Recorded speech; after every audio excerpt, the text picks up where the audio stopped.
Properly moved and seconded. And so if there's no discussion, which there wasn't before, all in favor of this bill, the favorable amendment, favorable motion on this bill, raise your hand or say aye.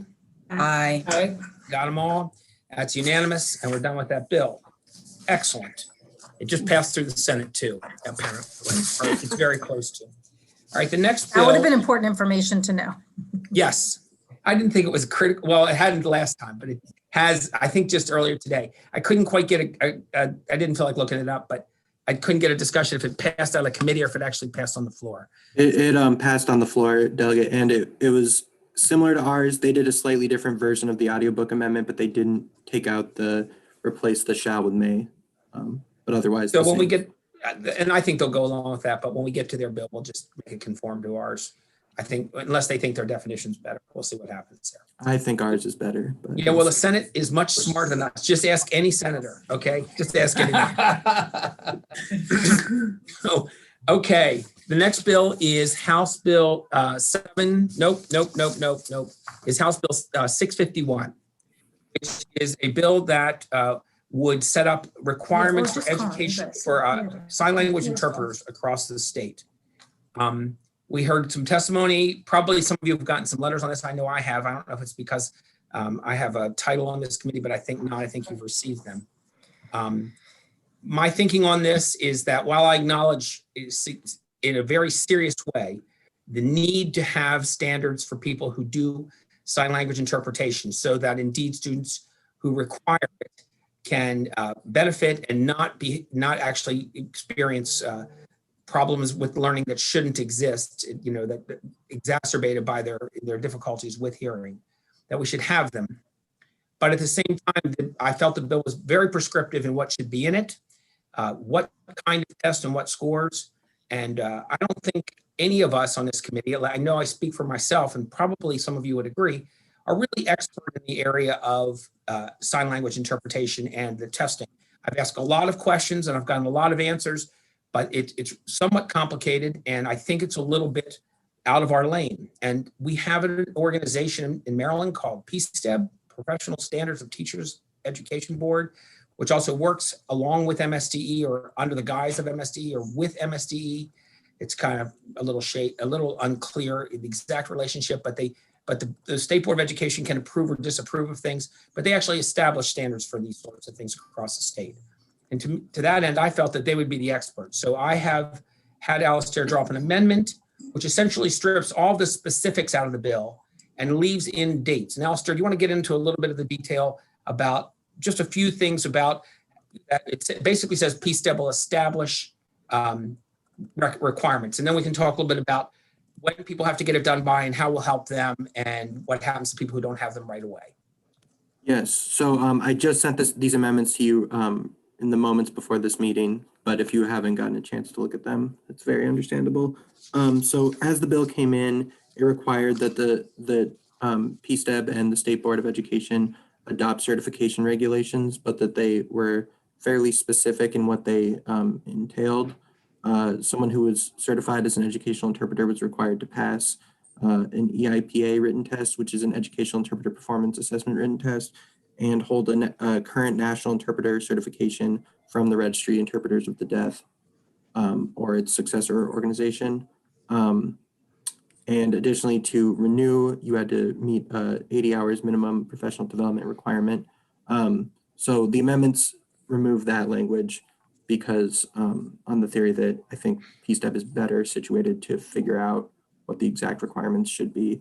Additionally, the regulations were required to include a full reimbursement of examination costs. The amendments changed that to say that it could be, they'll consider including partial or full reimbursement cost. And that is the extent of the amendments. And then someone who's currently working as an educational interpreter could continue to, and even educational interpreters could be hired if they're working on this, and it gives them until 2020, and this was not our change in the language, until July 1 of 2028 for people to actually become certified, because I gather these requirements, which I think PSTEB will probably adopt in some form or another, are fairly extensive, and as it should be, because this is a difficult thing for people to do. and is difficult for students to succeed if they don't have a good interpreter to help them. So there's a grace period for them to begin the work to become interpreters. And then obviously, because it will involve a requirement for them to spend money and they're already doing a job, but they have to now be certified in the future. We just wanted there to be a consideration for possible reimbursement for parts of their coursework. And I'm sorry. One more thing that I forgot to say that's in this bill is it also includes, there's currently language in the code that prohibits discrimination in the certification of school employees who may be blind, and this adds to that prohibition individuals who are otherwise qualified who may be deaf or hard of hearing. There was some early language about that where deaf of hard hearing was added in a number of places into code, along with people who are sight impaired. I can take questions on the amendment if you're unclear, or on the bill, or I can take, I would really, since Alastair worked, all night last night and all weekend on this amendment, that we might consider the amendment, and I would take a or discussion. I'm favorable on the amendment. I think it's a good amendment and a really good bill. So, yeah, thank you. Do I have a second? Second. Thank you. Okay, any further discussion on the amendment? No amendment. Okay, then all those in favor of adopting the amendment, raise your hand, please, or say aye. I can see you and hear you. Great. All right, any discussion on the bill itself? Yeah, Delegate Lasanti. Sure. Thank you very much. And forgive me if this is a little bit of a new subject for me. So I understand that the sign language interpreter, that in the scope of this bill that we're talking about in MSDE, but in general, is there, I remember that I think it was last session, we had a bill that dealt with the variances of, that there was no real official sign language, adopted sign language, that there was variances there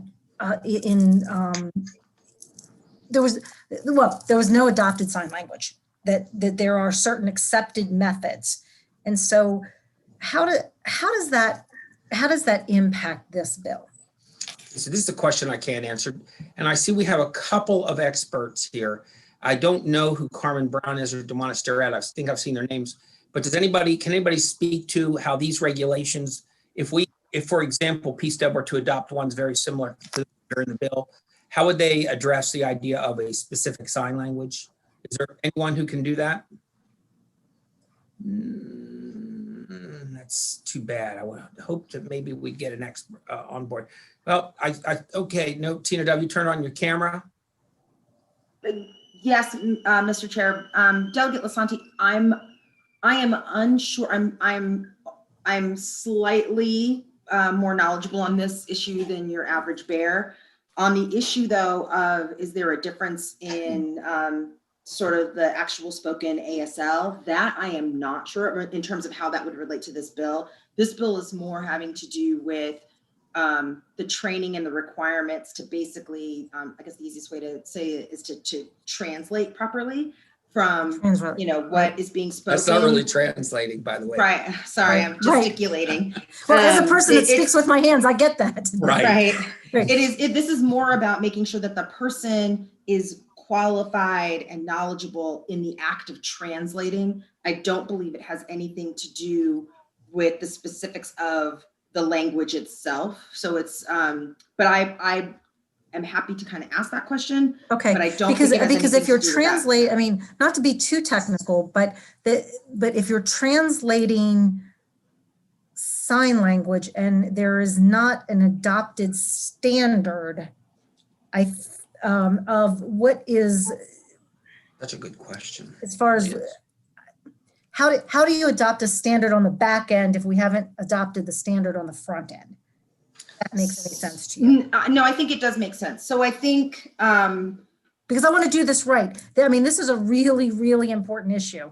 And I think, certainly COVID, exploded this issue to all of our consciousness. And I just want to make sure that we do that all of our policy is right, across the board. And so that's why I'm trying to understand it. And again, I'm new to it. So So part of my works, it involves spending a good deal of time monitoring the things that PSTEB does. I'm imagining that in a case like this, I don't believe off the top of my head that any of the current members that are members of PSTEB are educational interpreters themselves or have a background in working very specifically with deaf, hard of hearing students. That said, in situations like that, what I've seen PSTEB members do is seek out their peers in other content areas to get their information and make sure that they are very clear. So what I can tell you is that I'm all but confident that if this is being entrusted to the members of PSTEB to be very thoughtful about it, because they are, for the most part, they are all educators. I think almost every member on there for the most part is an educator. They're going to probably be more painstaking than any of us in terms of making sure that it is meeting all of those requirements. But if I can, I don't want to belabor. I don't want to No, but I belabor think this point Delegate because I'm Lisanti, your comfortable with question that is, side of it. right, if they're training people, we maybe don't understand this very well, but are they training them to interpret from a certain, like, are these standards that were originally in the bill and should they be adopted, do they lean into what is kind of the accepted language, or are there several languages? And I think they're relevant questions. And that's why originally we struck these out, because I really felt like we didn't have the expertise to make a judgment if they were appropriate or good or not. Actually, I And have maybe, to say, Mr. Chairman, at another time, we can talk offline about how to really determine what is an appropriate, what is the acceptable languages, so that in another bill we can give guidance, because we probably need to do that, but probably not for this bill. I mean, okay, that's fine. I mean, if it makes you very uncomfortable, I'm willing to hold the bill. No, it doesn't. Okay. I can separate the two issues. Okay, excellent. Especially now that there's an understanding that nobody really on the. That we don't understand, right? And I think got some insight into it. Oh, I'm sorry. This bill came last year and I was reluctant to do it because there were several sides telling me things. And I found myself, a mile wide and an inch deep on this and not really able to wrap my head around it. And then it occurred to me that, although PSTEB might not have somebody who's expert, that will be their job to actually, do that research and Understand. find that information. So, Mr. Chair? yes, Mr. Chair. Delegate Guyton. Yeah, I wanted to double check before I spoke out of turn, but it looks like my understanding, which it seems to be correct, cursory Google search of Maryland law, American Sign Language is the most widely taught and used by far in the country. So it doesn't look like there is another type of sign language training that we actually accept and are used right now in Maryland schools. So that a moot point, but it's certainly something to double check. No, so later. it'd probably be a guess here, but I think Delegate Lisanti is going to look into it going forward. Would probably be a guess that this training involves training in American Sign Language if they're testing people, but that's speculation on our part. And I think we can go okay. And since we're not too concerned, and by the way, Delegate Lisanti, I don't mean to correct you, but in ways and means we refer to it as the Google machine. Okay, so right. With Really deference noted, to Delegate Mr. Chairman, I will never make that mistake again. Only in ways and means, but it's referred to with deference to Buckle, the Google machine. Right, exactly. Duly noted and accepted. Thank you. All right. Is there any other commentary or any other questions? That was a great question, Delegate Lisanti. I felt like the headlights were coming at me and I was a deer. I was like, oh, I don't know. If there is no other commentary or questions, then we already have adopted the amendment. Is there a motion on the bill? Move the bill. Thank you, Delegate Guyton. There's always that Second. moment. And a second, I think I heard a second out there. It's been properly moved and seconded. All in favor of House Bill 651, a favorable report, raise your hand and say aye, or either one. Great. I think Delegate Wilkins is with us there. Thank you. Just wanted to make sure. That carries unanimously, has a favorable report. All right, this last bill is kind of new. It is House Bill 714. This is a well-crafted, beautiful bill by a wonderful sponsor that basically, if I say it correctly, and I will let her speak on it too after this, basically says that in an emergency like the one we're in, but not just in this one, that it should be important for students who have IEPs to have information in their IEP about how they will continue their learning in a situation like this. Specifically, It was a little bit specific in naming a bunch of situations, which I'm going to suggest an amendment to take out. And we have a couple of other amendments, but first, Delegate Guyton, if you'd like to talk about the bill. And you have an amendment that we included about contact, if you want to talk about that. That's part of our amendment at this point. Sure, and I certainly agree and appreciate the work that's been done on this bill. I agree with the amendments that are being suggested by the chair, and I believe Alistair's been part of that conversation as well. In addition, the bill actually only does these things. To ensure that a student actually has an IEP that works for them and their parents and their teachers, we're asking them to only at their next IEP meeting, which is already part of law that they have to have after school opens, so nothing special and nothing intense. They just spend a few minutes recording what worked for them well during this shutdown and maybe what didn't. We are not developing a new IEP. We are only making a note saying what worked there. And that is just in case we're in another situation like that, and they'll be able to look back on that. The other part of the bill that's new, and this came from the advocates, is that they would like to make sure that no more than 10 days after a school closure, that the IEP team sends a proposal to the family for their review and so that they can have input on that. That was really important to the advocates and was not part of the original bill. And then it does not supersede an IEP. It's just extra information and keeps the ball rolling in terms, so there's never going to be that big gap of services, no matter what happens with the school. So I'm going to comment on a few parts of what the amendment said and what we took and some things that we didn't. And we don't have a hard version of this yet. Is that correct? Yes, that's correct, Delegate. Okay, so we can talk about it in spirit, but if we need to drill down on some of the details, we can wait and send it out to people so they can see it and comment on it. I'm going to name a few of the things that we followed and some that we did not. We did say that the emergency condition was defined as being a period of 10 days when the school is closed, but I felt that schools might close for 10 days for a reason that would create an impossibility of contact. So we added in some things that made it sound more like the situation we're in, where instruction is still occurring, but the building is not available completely available is what we actually said. So that it would be more mirror the situation we're in now. If there's a hurricane and we lose, power and communications for 10 days, God forbid, I don't really think that qualifies as this situation unless the learning resumes. We also said that the amendment that you suggested that said that within the 10 days of the closure. However, again, we won't know that we've closed for 10 days and they won't know they're required to until they get to the end of the 10 days, which would mean they would have to go back in time and make the contacts. 10 days after the emergency is realized. So that would really give 20 days from the closure, unfortunately. But we felt like they had to have, okay, we're in it. We've done it for 10 days. We're stuck. Now we need to get on our horse and figure out how to begin contacting these kids and doing that sort of contact. So it's 10 days till we decide we're in the situation, and then 10 more days for them to, in some way, and we had to say make a reasonable attempt. We didn't want them to get sued because the student didn't have a phone or was, they had decided to leave town or something because they didn't need to stay. So we said a reasonable attempt on that one. We didn't do the supersede part because it was somewhere else in that the one you said about doesn't supersede. We felt like that was already taken care of. We didn't really feel it was a bad idea. We just didn't pick it up in that case. Let me see. We got one more here.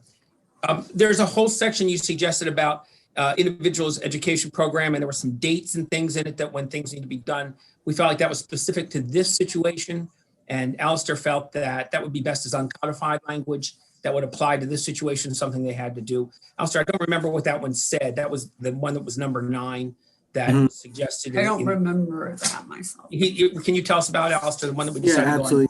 So you talked about this, Delegate Guyton, at the start about not creating a new IEP and the lessons learned counting from this pandemic. Lessons learned. That would just be an uncodified section because Sure. presumably that's not going to carry over forever. It refers to the 2021 school year in that one. And so it'd be a good example. And by the way, if that works really well, when we come back, let's make this permanent. If it happens again, we'll see how that one goes. All right. Thank you for all this work. I think these amendments makes the bill much stronger. Okay. So this is the sponsor saying she thinks that Alistair, did I skip any details here?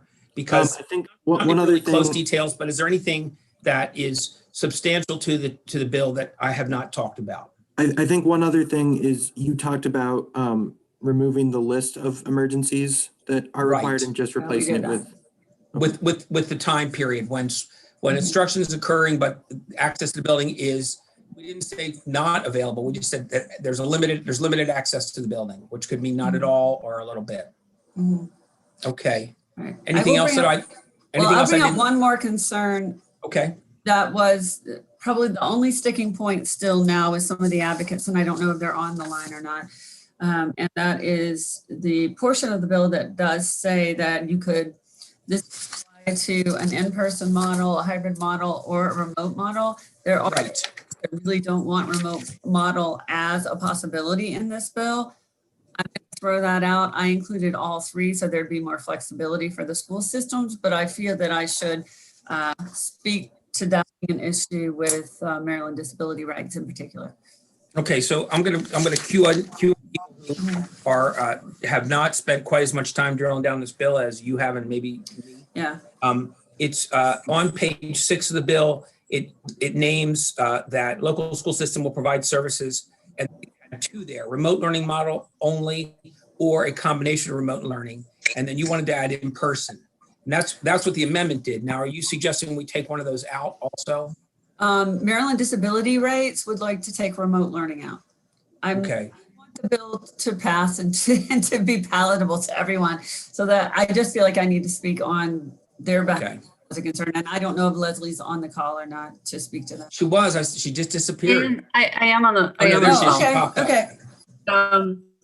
So it wasn't just necessarily taking remote out. It was that we were suggesting as an amendment that whole section coming out, because what we're proposing is that the IEP team or the 504 team would need to advise the parent how they intend to implement the IEP or the Section 504 plan. And then the parent would have, of course, the option of asking for an IEP meeting if they don't agree.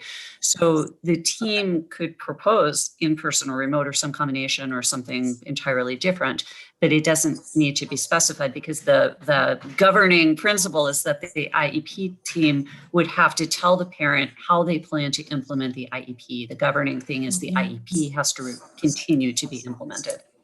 Great. Thank you for that clarification. I think I misunderstood our conversation about that, but that makes a lot of sense as well.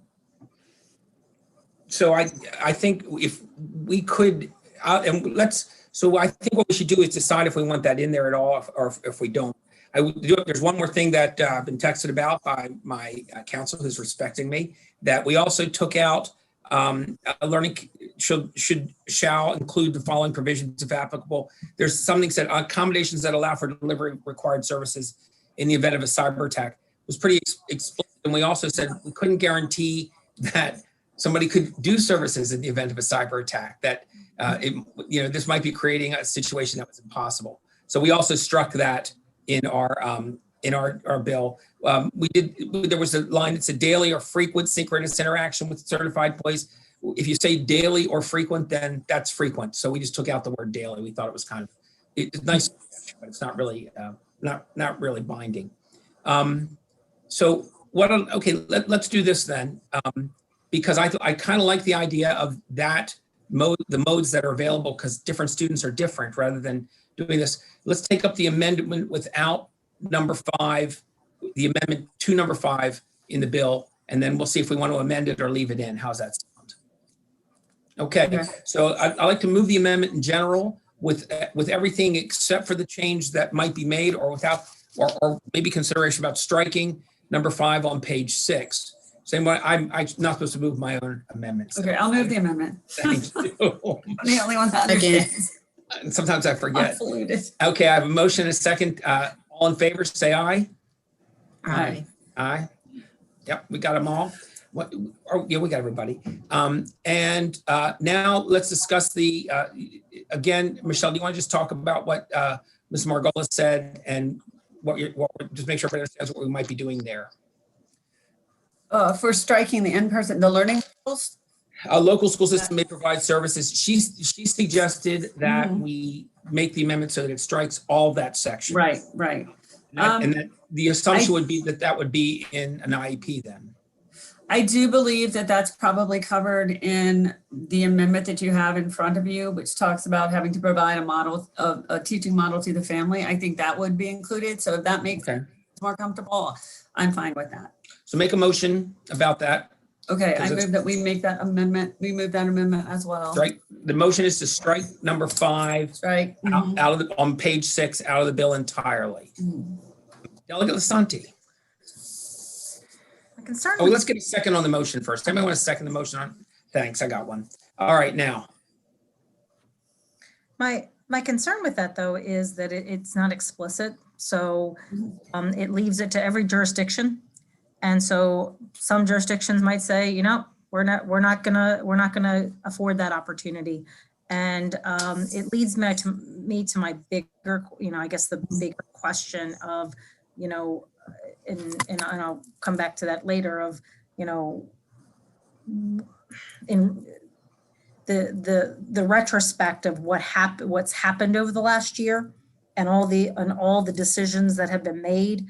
I think we have to put certain parameters in statute and as baselines, because otherwise all of this is a moving target.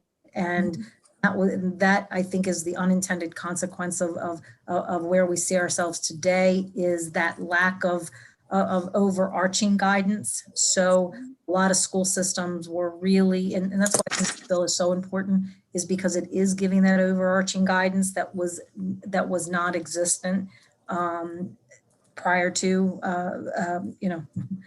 a year ago. So I'm not sure that striking that is advisable. Delegate Lasanti, I think that in the proposed amendment, it wouldn't remove the provision of services. It would instead have the IEP team meet with the parents to talk about how the services could be provided, which would be in the bill as amended. And then if that led to a process of the IEP team revising the IEP, then that would specify what services would be provided during the emergency. Is that But it correct? would still be an option then? Yeah. They would still And provide. you've drilled down on services. one of the classic problems of IEPs, that we put things in IEPs, but then sometimes the county says they can't do them. And then that's when you get into legal battles. And that's going to happen here, where an IEP and a county's going to, which is really best for the student, and a county's going to say, well, we don't have that capability. We don't have Wi-Fi out there or something like that. I don't know that we have a for that in this bill, but you've zeroed in on something that's a constant problem in education, where I read I mean, as a general educator, I used to read an IEP for students. I don't think I have the bandwidth to do that. Which tells me even greater, though, that we need to give guidance as to what the expectations are and what we can and cannot provide. To me, it's like this, and let me explain it to you as simply as I think it really needs to be. It's like going to a restaurant, okay, and they hand you a menu, and they say, "This is what we have. This is the food that we have available to you," right? And I realize that there is that there are variations, because you may want you may not want this particular side, or you may want it cooked without nuts, or you may want variations of something, but the general ingredients or the general menu is available. You don't walk into a restaurant and sit down and say, "I'm hungry." Make me this. And I think that we have to really, at least for start developing as much as possible that general menu, because otherwise we set up expectations in many cases that we cannot deliver, and we put ourselves into, and I think in hindsight, from what we have learned and the habits that people have grown over the last year of in-person learning and learning in all kinds of different ways, that we're going to have to look at things through different glasses. That's just my. Good. And so let's, because this is a big, pretty large philosophical question, and it does apply here. I will say that this section as written, if we amended it, wouldn't have done anything. It would have just given all the possible options and said, hey, you can do this, you can do it online, you can do it online and hybrid, or you can do it in person. And so it wouldn't have done much, but the problem you're addressing, and I'd like to ask Leslie Margolis from Disability Rights Maryland to just address that if she wouldn't mind. Thank you. I appreciate that opportunity.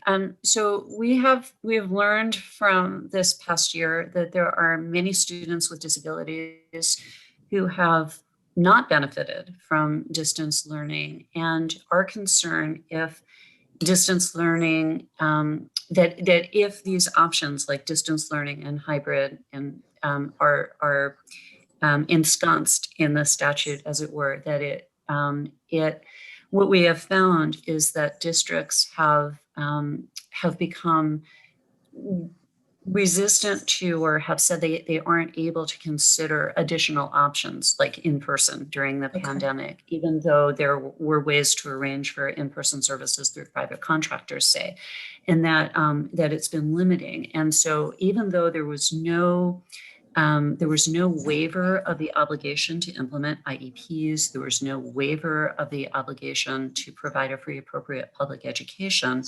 What has happened in retrospect, as we saw, was that by limiting the ways of delivering services, many students did not receive a free, appropriate public education and did not fully get their IEP implemented, and will be entitled to compensatory services as a result. So we thought that if these methods are actually, that it legitimizes, because you can't anticipate what an emergency is going to look like, or what ways of delivering services may be available in that emergency, that if this is really left to the IEP team, which has an obligation to individualize services and individualize the way those services are delivered, it allows the IEP team to look at the individual child's needs, to look at the IEP, and then determine how those services can be delivered given the nature of the emergency. And that provides the flexibility that the team needs and the family needs, and allows them to come to hopefully an agreement about what the services should look like. But if only a small constellation of the possible ways of delivering services are listed in the statute, it becomes the only things that will get considered, and that narrows the universe. It narrows the ways things can be delivered, and it sort of sets up a situation where there are students who will not be able to get appropriate services, and that's our concern. Okay, fair enough. Okay, we still have an amendment on under consideration to just section, which would, as Ms. Margolis just described, sort of leave a little more broadness in what could be put into IEPs in this situation, a little more individualization, I think. And it's been motioned and seconded. So is there any more discussion on that amendment? All right, then, all in favor of adopting that amendment, we'll probably put them into one big one, but we'll make it part of the amendment. Signify by saying aye. Aye. Got hands up, good. That's unanimous. Okay, so now we have a bill before us, and if you guys feel like you're ready to vote on it, I would be happy to take an amendment. So close. Happy to take a motion. Move favorable. Okay, I have a favorable motion from Delegate Guyton. Do I have a second? Second. Second from, you were in first, Wilkins. You got it. So any more discussion on this bill? All right, all in favor of the favorable motion on the bill, signify by saying aye. Aye. Any opposed? Okay, seeing none, that's it. And that's our business for today. We will be looking very carefully at a bill by another sponsor, a House Bill 1166 on restraint and seclusion. It might be be up for some amendment, I'm doing some investigation.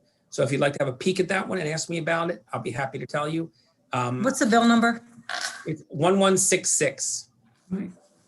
And we got a couple other bills in the offing, and I can't think of the names right now. So I'm gonna let you all go, and I appreciate your time and your thoughtful questions. And we'll see you maybe a week or so. Thank you. Cheers. Bye.